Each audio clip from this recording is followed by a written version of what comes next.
তারা রাত 2টার পরে মিছিল করেছে। অনেক মানুষ অতিষ্ঠ হয়ে গিয়েছে, অনেক মানুষ সেই রাতে ঘুমাতে পারেনি, অনেক মানুষের ফজরের সালাত মিস হয়েছে।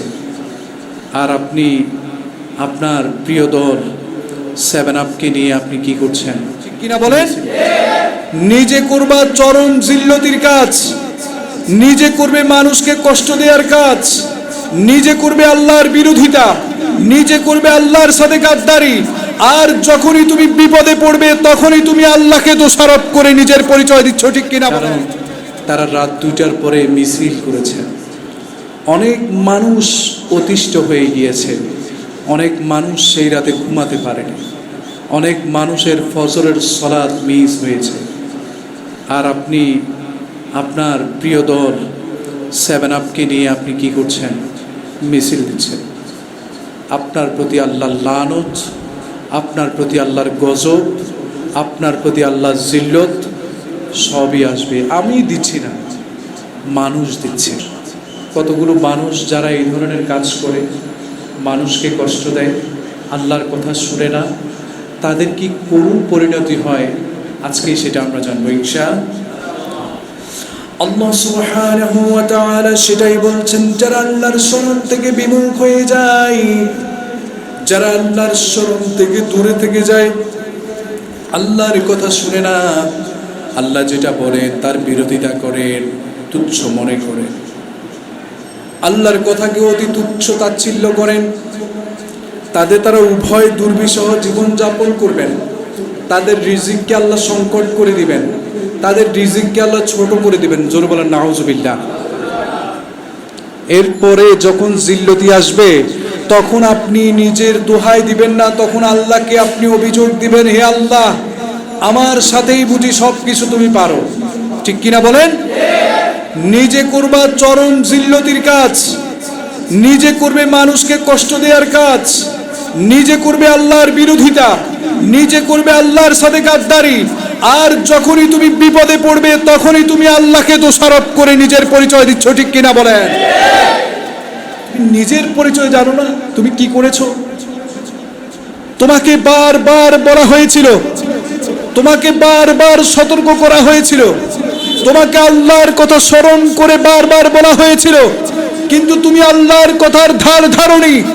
তুমি নিজের উপরে নিজের উপরে বিশ্বাস রেখে, আল্লাহর কথাকে পিছনে রেখে, নিজের কথাকে আগে রেখে তুমি আল্লাহর বিরুদ্ধে চলে গেলে। তুমি কোথায়? কি করছো তুমি? কতগুলো বাপকে বলেছিলাম যে আপনারা নিজেদের সন্তানকে প্রশ্রয় না দিয়ে নিজেদের সন্তানের ব্যানারগুলো আপনারা ছিঁড়ে ফেলো। আমার মনে হয় কিছু মনে করবেন না, এত নির্লজ্জ বাপও যে থাকে এটা আমি দেখলাম। মনে কষ্ট নিছেন নাকি? রাগ করলেন? রাগ করলেন? এটা বলার ছিল, এটা বলার ছিল। এইরকম মানুষও থাকে।